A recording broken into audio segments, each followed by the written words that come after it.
Hello दोस्तों, स्वागत है आप सभी का हमारे इस वीडियो में। दोस्तों मैं गोविंद जायसवाल। दोस्तों ये जो आपका वीडियो है ये कंप्यूटर फंडामेंटल्स का सेकंड वीडियो है और इसके पहले वाले वीडियो में हमने कंप्यूटर की परिभाषा, फुल फॉर्म, उसके बाद में हार्डवेयर, सॉफ्टवेयर और साथ में हमने डिवाइस तक चीजों को क्लियर कर ली थी।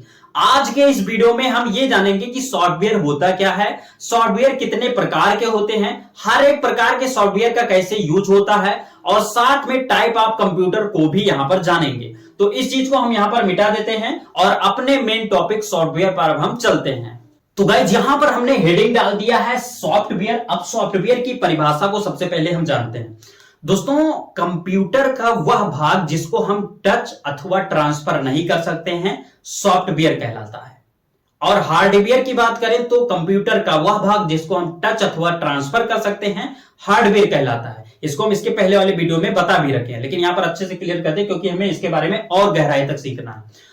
तो अब सिस्टम, जैसे मान लीजिए कंप्यूटर का कीबोर्ड हो गया, माउस हो गया, प्रिंटर हो गया, मॉनिटर हो गया, ये सब सारी चीजों को हम टच कर सकते हैं और खराब हो जाए तो इसको ट्रांसफर भी कर सकते हैं। तो ये क्या हो गए, हार्डवेयर हो गए।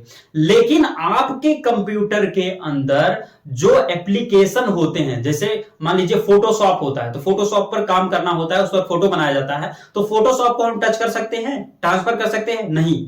वो क्या होता है कि फोटोशॉप एक सॉफ्टवेयर है, एप्लीकेशन सॉफ्टवेयर है जिस पर हम फोटो बनाते हैं, उसको टच नहीं किया जा सकता है। अगर हमें उस पर फोटो बनाना है तो हमें कीबोर्ड की सहायता से या माउस की सहायता से उस पर कार्य करना होता है। तो सॉफ्टवेयर जो होता है वो उसको टच और ट्रांसफर नहीं कर सकते हैं। ये आपका सॉफ्टवेयर की परिभाषा हो गई। उसके बाद में सॉफ्टवेयर जो होती है ये मुख्य रूप से तीन प्रकार की होती है। पहला तो सिस्टम सॉफ्टवेयर, दूसरा एप्लीकेशन सॉफ्टवेयर, तीसरा यूटिलिटी सॉफ्टवेयर। अब हम सिस्टम सॉफ्टवेयर के बारे में जानते हैं। दोस्तों ये जो सिस्टम सॉफ्टवेयर है इसको ऑपरेटिंग सिस्टम सॉफ्टवेयर भी कहते हैं और कहीं कहीं सिस्टम सॉफ्टवेयर भी कह सकते हैं। अब जिसको पढ़ते हैं इसके बारे में हमने यहां पर लिखा है, वह सॉफ्टवेयर जो कंप्यूटर के सभी कंपोनेंट को आपस में जोड़ता है तथा कंप्यूटर को रन कराने का कार्य करता है वह सिस्टम सॉफ्टवेयर कहलाते हैं। उदाहरण के तौर पर यहां पर विंडो 7, विंडो एक्सपी, रोम ड्राइवर, डिस्प्ले ड्राइवर यहां पर हमने लिखा है। मतलब क्या है कि जो कंप्यूटर होता है, कंप्यूटर के सभी कंपोनेंट को जोड़ने के बाद में जब हम कंप्यूटर को ऑन करते हैं तो उसमें जो कंप्यूटर को पूरा ऑपरेट करता है, कंप्यूटर को रन कराने का कार्य करता है, वो आपका सिस्टम सॉफ्टवेयर होता है। जैसे अगर आपका कंप्यूटर कभी कभी खराब हो जाता है, वो ओपन ही नहीं होता है, स्विच ऑफ ही नहीं ऑन होता है, तो ऐसे कंडीशन में आपको क्या कहा जाता है कि जाकर आप विंडो डलवाइए। तो विंडो क्या होता है? विंडो एक सिस्टम सॉफ्टवेयर है जो कि आपको कंप्यूटर को रन कराने का कार्य करता है, चलाने का कार्य करता है। तो अब जब आप जाकर विंडो उसमें डलवा लेते हैं, जैसे विंडो 7 आप डलवाएंगे, विंडो एक्सपी डलवाएंगे, विंडो 10 डलवाएंगे, जो भी विंडो आपके कंप्यूटर में पढ़ना होगा वो डाल दिया जाएगा। तो वो सॉफ्टवेयर जब पड़ जाएगा तब आपका जो कंप्यूटर है वो रन करेगा या फिर दोबारा से वो स्विच ऑफ ऑन होना स्टार्ट हो जाएगा। तो इस तरीके से ये जो आपका सिस्टम सॉफ्टवेयर होता है वो कार्य करता है।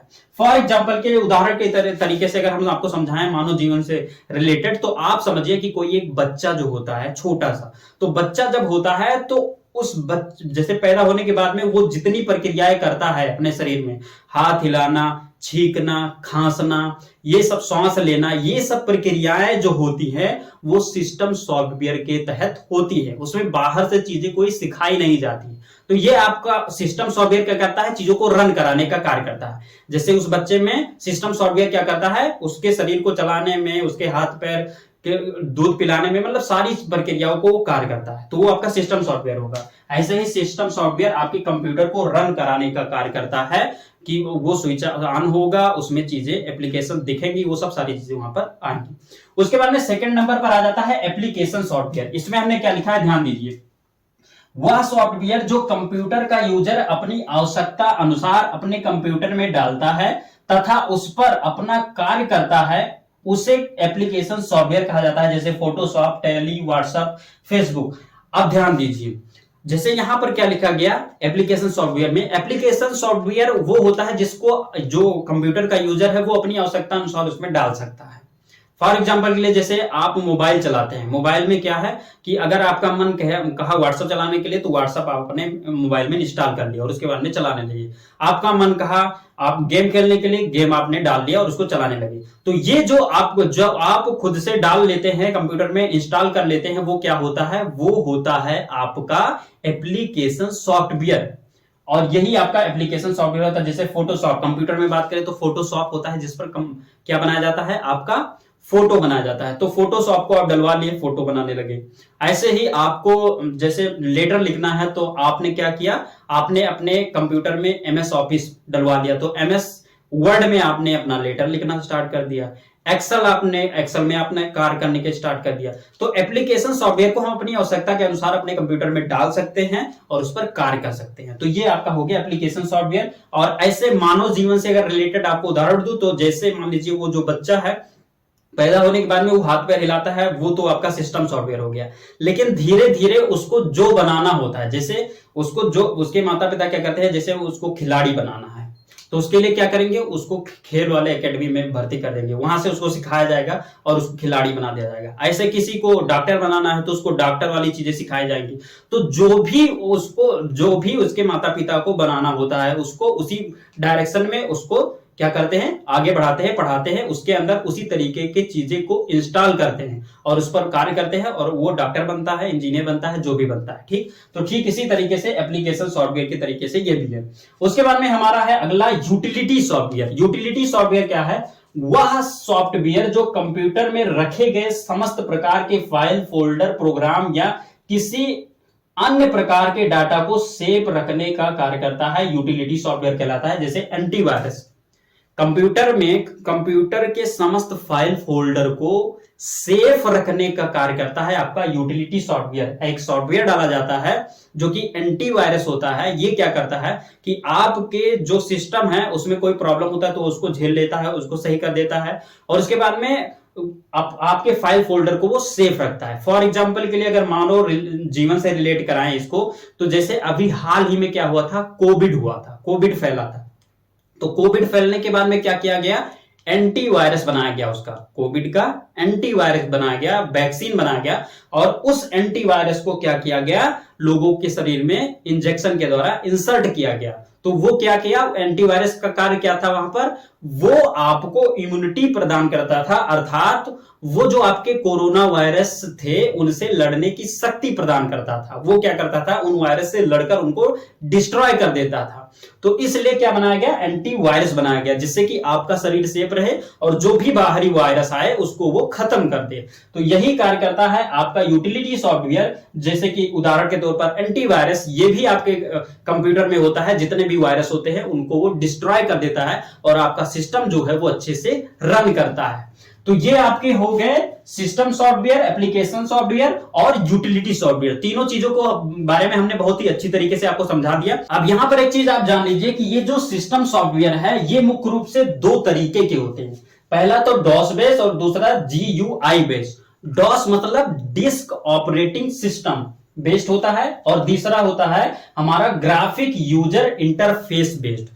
अब इसका मतलब क्या है, इसको समझिए दोस्तों। ये एक चीज आप समझिए कि जैसे आपका रिजल्ट होता है, जैसे मान लीजिए आप 10th में हैं, 10th का रिजल्ट आ गया, तो जब आप जाते हैं ऑनलाइन के दुकान पर या आप अपने मोबाइल फोन पर उस वेबसाइट को ओपन करते हैं तो वहां पर क्या होता है, बहुत ज्यादा बिजी हो जाता है, वो हैंग हो जाता है, वो जो वेबसाइट होता है, तो उसमें बड़ा दिक्कत आती है आपको रिजल्ट देखने में। लेकिन यहीं पर अगर आप स्टेशन पर जाते हैं और टिकट लेने को कहते हैं तो वहां पर वो हैंग नहीं होता है कभी भी।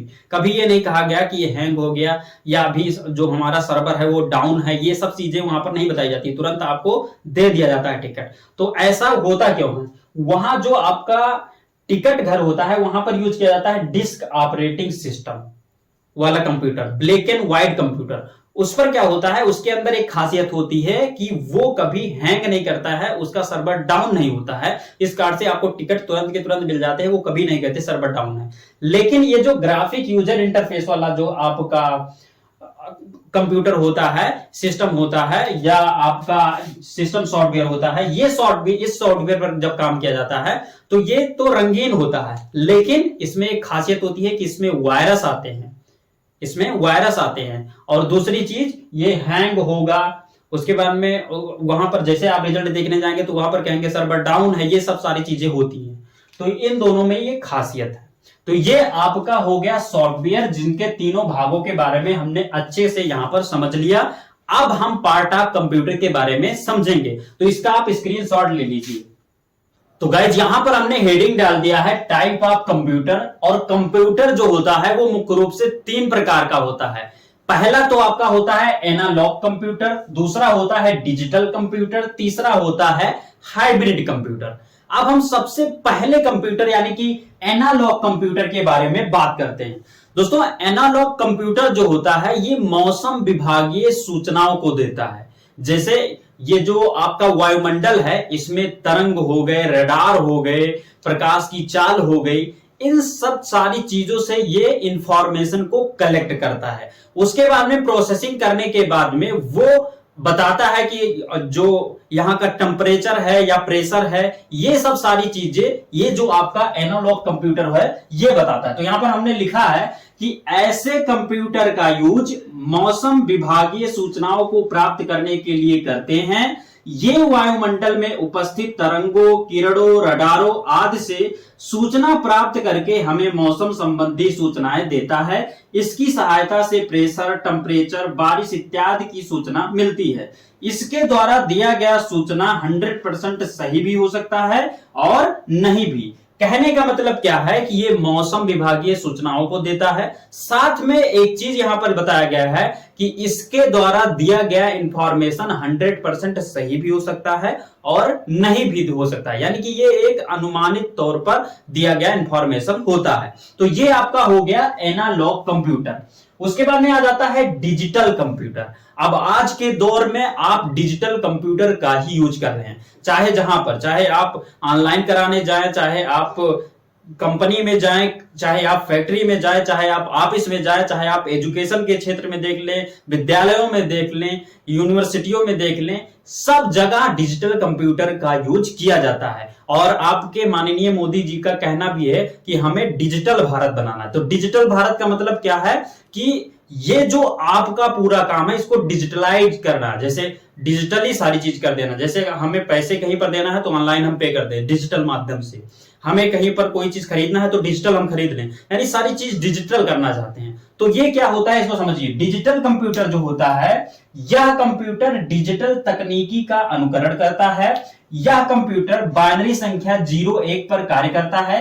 इसमें एक ट्रांसलेटर लगा होता है जो इंसानी भाषा को मशीनी भाषा में बदलकर प्रोसेसिंग करता है तथा फिर इसके द्वारा दिए गए रिजल्ट को मशीनी भाषा से इंसानी भाषा में बदलकर रिजल्ट देता है। इसका प्रयोग ऑफिस में, कंपनी में इत्यादि में होता है। कहने का मतलब क्या है कि ये जो आपका डिजिटल कंप्यूटर होता है ये इंसानी भाषा को नहीं समझता है, ये एक मशीनी भाषा को समझता है, जिसमें मशीनी भाषा कार्य करती है। यहां पर बाइनरी संख्या 0-1 के बेस पर ही कार्य करता है। तो ये मशीनी तरीके से गणना करने के लिए इसको बनाया गया होता है। लेकिन इसमें क्या होता है कि इस कंप्यूटर में ट्रांसलेटर लगा होता है। अब जैसे हम हिंदी बोल रहे हैं तो उससे जब हम हिंदी में बात करेंगे, कुछ कोई चीज पूछेंगे, कोई इंस्ट्रक्शन देंगे या इंफॉर्मेशन देंगे उस कंप्यूटर को, तो वो सबसे पहले इसको क्या करेगा, इस हिंदी भाषा को सबसे पहले वो मशीनी भाषा में चेंज करेगा। मशीनी भाषा में बदलकर फिर उसको क्या करेगा, प्रोसेसिंग करेगा, जो हम पूछे हैं उसका रिजल्ट ढूंढेगा। फिर उस रिजल्ट को मशीनी भाषा में से उसको हिंदी भाषा में यानी इंसानी भाषा में वो परिवर्तित करेगा। फिर उसके बाद में वो हमें अपना रिजल्ट देगा कि इसका मतलब ये होगा, इसका जो आपने क्वेश्चन पूछा इसका आंसर ये हुआ। तो इस तरीके से ये जो आपका डिजिटल कंप्यूटर है ये कार्य करता है। अब ये जो डिजिटल कंप्यूटर होता है ये 4 प्रकार के होते हैं, जिसमें आप यहां पर देखिए पहला जो होता है वो होता है माइक्रो कंप्यूटर, दूसरा जो होता है वो होता है मिनी कंप्यूटर, तीसरा जो होता है वो मेन फ्रेम कंप्यूटर और चौथा जो होता है वो सुपर कंप्यूटर होता है। अब ये चारों हैं क्या, इसको बहुत ही बारीकी से समझते हैं। दोस्तों यहां पर ये जो माइक्रो कंप्यूटर है, माइक्रो कंप्यूटर का प्रोसेसर बहुत ज्यादा कम होता है। तो इस कारण से जैसे अगर उदाहरण के तौर पर जो आपका लैपटॉप हो गया, डेस्कटॉप हो गया, ये सब सारे माइक्रो कंप्यूटर के अंतर्गत आते हैं। इसमें मल्टीटास्किंग नहीं हो सकती। कहने का मतलब है कि कई कार्य को एक साथ इसमें नहीं किया जा सकता है, एक टाइम में एक कार्य को किया जा सकता है, ये ऐसा कंप्यूटर होता है, तो इसको बोलते हैं हम माइक्रो कंप्यूटर। सेकंड नंबर पर आ जाता है मिनी कंप्यूटर। अब मिनी कंप्यूटर में क्या होता है कि ये मल्टीटास्किंग करता है। मल्टीटास्किंग का मतलब क्या है कि ये जो माइक्रो कंप्यूटर है इससे इसका प्रोसेसर मिनी कंप्यूटर का प्रोसेसर ज्यादा होता है। उसके बाद में ये मल्टीटास्किंग करता है। मल्टीटास्किंग का मतलब क्या हुआ कि एक टाइम में 2-3 कार्य हो जाते हैं, मतलब एक टाइम में कई कार्य ये करता है, इसी कारण से इसको मिनी कंप्यूटर के अंतर्गत रखा जाता है। उसके बाद में हम आ जाते हैं जैसे, और इसका जैसे कंपनियों में यूज करते हैं। और उसके बाद में आ जाता है मेन फ्रेम कंप्यूटर। अब मेन फ्रेम कंप्यूटर जो होता है इसका प्रोसेसर जो होता है ये माइक्रो और मिनी दोनों से ज्यादा होता है। और मेन फ्रेम कंप्यूटर जो होता है ये मल्टी यूजर होता है, मतलब इस पर एक ही कंप्यूटर पर कई लोग कार्य कर सकते हैं। ये जो आपका मेन फ्रेम कंप्यूटर है इसमें कई लोग एक ही कंप्यूटर पर कार्य कर सकते हैं। इसको बड़े बड़े फैक्ट्रियों में इसका यूज किया जाता है। उसके बाद में हमारा जाता है सुपर कंप्यूटर। अब सुपर कंप्यूटर का अगर हिंदी अर्थ बताऊं तो होता है महासंगणक। और ये जो आपका सुपर कंप्यूटर है ये बहुत महान गणित की या बहुत बड़ी गणना को करने के लिए इसका यूज किया जाता है। तो ये जो सुपर कंप्यूटर है ये नॉर्मल कहीं पर हमें देखने को नहीं मिलता है। इसका यूज करते हैं वैज्ञानिक लोग किसी बहुत बड़ी गणना के लिए, ठीक है। जैसे अभी जल्द ही चंद्रयान को लॉन्च किया गया, चंद्रयान 3 को, तो ऐसी महान गणनाओं को करने के लिए कि यहां पर अगर ये स्थिति है तो उसका मतलब बहुत बड़ी गणना करने के लिए ये सुपर कंप्यूटर का यूज किया जाता है। तो ये आपका हो गया चारों कंप्यूटर जो कि डिजिटल कंप्यूटर के भाग थे। अब हम चलते हैं अपने हाइब्रिड कंप्यूटर पर। हाइब्रिड कंप्यूटर जो होता है इसका यूज चिकित्सालयों में करते हैं। चिकित्सालयों में क्यों करते हैं? क्योंकि ये जो आपका हाइब्रिड कंप्यूटर होता है ये एनालॉग कंप्यूटर और डिजिटल कंप्यूटर दोनों का मिश्रण होता है। अब एक चीज ध्यान में रखिएगा कि ये जो हाइब्रिड कंप्यूटर होता है ये दोनों का मिश्रण क्यों होता है। अब देखिए यहां पर जो चिकित्सालय होता है उसमें टेम्परेचर मापना होता है, उसमें प्रेशर देखना होता है, उसमें बहुत सारी चीजें देखनी होती है जो कि एनालॉग से संबंधित होती है। साथ ही यहां पर क्या होता है कि बहुत सारा गणना करना होता है। जैसे ब्लड का सैंपल लिया गया तो उसमें क्या है, कितना मात्रा में, कितने दशमलव कितना मात्रा के प्रोटीन होना चाहिए, क्या होना चाहिए, इन सब सारी चीजों का गणना करना होता है। तो वो डिजिटल का यूज होता है। तो इसी कारण से ये हाइब्रिड कंप्यूटर डिजिटल कंप्यूटर और एनालॉग कंप्यूटर का मिश्रण होता है। तो अब इसमें हमने लिख दिया कि ऐसा कंप्यूटर का अधिकतर प्रयोग चिकित्सालयों में होता है क्योंकि वह एनालॉग कंप्यूटर तथा डिजिटल कंप्यूटर का मिश्रण होता है। अब एक चीज और भी जान लीजिए कि ये जो आपका सुपर कंप्यूटर है, सुपर कंप्यूटर से रिलेटेड आपको प्रश्न मिलेंगे जब आप ट्रिपल-सी का एग्जाम देंगे या फिर आप कोई भी एग्जाम देंगे। कोई भी पूछ सकता है अगर आप कंप्यूटर पढ़ते हैं, आपसे पूछा जाएगा कि विश्व का पहला सुपर कंप्यूटर का क्या नाम है, तो आपको बताना होगा क्रेवन। यहां पर लिखा है CRAY और उसके बाद में 1, तो ये आपका हो जाएगा विश्व का पहला सुपर कंप्यूटर। उसके बाद में दूसरा आप क्वेश्चन पूछा जाएगा, जैसे आप भारत में इंडिया में रहते हैं तो पूछा जाएगा इंडिया का सबसे पहला सुपर कंप्यूटर, तो वो आपका हो जाएगा परम 10,000, PARAM, परम 10,000। ये आपका हो जाएगा भारत का पहला सुपर कंप्यूटर। एक चीज ध्यान में रखना है कि ये जो विश्व का पहला सुपर कंप्यूटर है, कंप्यूटर की बात नहीं की गई है, तो ये सुपर कंप्यूटर की बात यहां पर है। ये विश्व का सुपर कंप्यूटर पहला है और ये भारत का पहला सुपर कंप्यूटर है। तो इस तरीके से ये जो आपका टाइप ऑफ कंप्यूटर है ये यहां पर हमने बता दिया। अब हम पढ़ेंगे एडवांटेज ऑफ कंप्यूटर के बारे में। तो गाइस यहां पर हमने हेडिंग डाल दिया है एडवांटेज ऑफ कंप्यूटर, मतलब कि कंप्यूटर की क्या उपयोगिता है, कंप्यूटर का क्या फायदा है, इसको हम जानते हैं। दोस्तों पहली फायदा की बात करें तो पहला आपका फायदा हो जाता है स्पीड। अब ये जो स्पीड की बात की जाए तो कंप्यूटर जो है ये बहुत ही ज्यादा स्पीड में कार्य करता है। जैसे आज के 20-25 साल पहले क्या होता था, चिट्ठियां भेजी जाती थी। कोई बंबई है, कोई दिल्ली है, कोई लुधियाना है, तो उनके पास चिट्ठी जब भेजी जाती थी यहाँ गांव से, तो वो चिट्ठी जाने में कितने दिन लगते थे, 4 दिन, 5 दिन, 10 दिन, 20 दिन, 1-1 महीने, 2-2 महीने तक लग जाते थे। लेकिन अब के समय में कंप्यूटर द्वारा अगर एक मेल भेजा जाए, वहां पर एक मेल के रूप में चिट्ठी भेजा जाए तो मात्र 1 सेकंड में आप क्लिक करेंगे वहां पर पहुंच जाएगा। यहां पर 1 महीने, 2 महीने, 10 दिन, 4 दिन, 5 दिन नहीं लगने हैं, 1 सेकंड के अंदर कार्य करता है। कोई भी कार्य हो बहुत ही कम समय में ये आपका कंप्यूटर कार्य करता है। तो ये पहला क्या इसका फायदा हो गया कि ये बहुत ही स्पीड में कार्य करता है। तो यहां पर हमने लिख दिया है कंप्यूटर एक बहुत ही तीव्र कार्य करने वाला डिवाइस है। उसके बाद में सेकंड नंबर पे आ जाता है एक्यूरेसी। आप ध्यान दीजिए, हम इंसान जो है वो बिना मतलब गलती किए हुए कोई काम नहीं कर सकते। जैसे कोई काम करेंगे तो हमसे गलतियां होती रहती हैं, लेकिन ये जो कंप्यूटर होता है ये गलती करता ही नहीं है। अब आप कहेंगे कभी कभी तो गलती कर देता है, तो कंप्यूटर गलती कब करता है? जब आप उसको गलत इंस्ट्रक्शन देंगे तभी वो गलती करेगा। जैसे मान लीजिए कि आपको अपने लैपटॉप में लिखना है या डेस्कटॉप में लिखना है बी और आपने प्रेस कर दिया पी, तो वहां पर जब पी प्रेस करोगे तो पी लिखेगा, जब बी आप प्रेस करोगे तभी तो बी प्रेस लिखेगा वो। तो यानी कि आप अगर गलत इंस्ट्रक्शन देंगे तभी वो गलत रिजल्ट देगा, अगर आप सही इंस्ट्रक्शन देते हैं तो वो सही रिजल्ट देता है। तो ये जो आपका कंप्यूटर है ये गलती नहीं करती है, बिना गलती किए हुए कार्य करता है। कोई भी गणना हो वो गलती नहीं करता है। अगर आप कोई चीज जोड़ रहे हैं, घटा रहे हैं, गुणा कर रहे हैं, भाग कर रहे हैं, तो उसमें अगर आप सही नंबर डालकर गुणा कर रहे हैं तो उसका रिजल्ट वो सही देगा, गलत कभी नहीं देता है। तो ये चीज आपका होता है। तो यहां पर हमने लिख दिया एक्यूरेसी में कंप्यूटर बिना कोई गलती किए हुए सही गणना कर सकता है। ये आपका दूसरा फायदा हो गया। तीसरा फायदा हो जाता है डिलीजेंसी, मतलब कंप्यूटर जो होता है ये बिना थके हुए कोई भी कार्य कर सकता है। हम इंसान अगर एक काम कर रहे हैं तो थोड़ी देर बाद थक जाते हैं, लेकिन कंप्यूटर कभी थकता ही नहीं। उसको लगातार आप चलाते रहिए, वो बिल्कुल नहीं थकेगा। लेकिन बस थोड़ा सा ये चीज ध्यान रखना है कि उसके अंदर बहुत सारा कंपोनेंट कार्य करते हैं, तो क्या होता है कि वो हीट होता है। तो हीट होने के लिए उसको कूलिंग फैन की व्यवस्था कीजिए और सारी चीजों की व्यवस्था कर दीजिए जिससे उसको कूल होता रहे, वो ठंडा होता रहे। बाकी वो कभी थकेगा ही नहीं, आप चलाते रहिए वो बंद होगा ही नहीं। तो ये चीज आप ध्यान में रखिए कि डिलीजेंसी इसके अंदर होती है, यानी कंप्यूटर बिना थके कोई भी कार्य कर सकता है। उसके बाद में अगला जो हमारा फायदा है वो है स्टोरेज कैपेसिटी, यानी कि ये जो कंप्यूटर होता है, कंप्यूटर में लगा होता है मेमोरी, और मेमोरी क्या करता है किसी भी डाटा को लंबे समय तक या कम समय तक, जितने दिनों तक आप सेव करना चाहते हैं सेव कर रख सकते हैं, और उस डाटा को एक मेमोरी से दूसरे मेमोरी में ट्रांसफर भी कर सकते हैं। जैसे मान लीजिए कि हमारे अंदर कोई चीज फीड हो गया, तो हम अगर एक इंसान से दूसरे इंसान को कोई चीज बताना चाहेंगे तो बहुत ज्यादा दिक्कत होगा, हो सकता है वो दूसरा इंसान समझ ही ना पाए आपके द्वारा कही गई चीजें।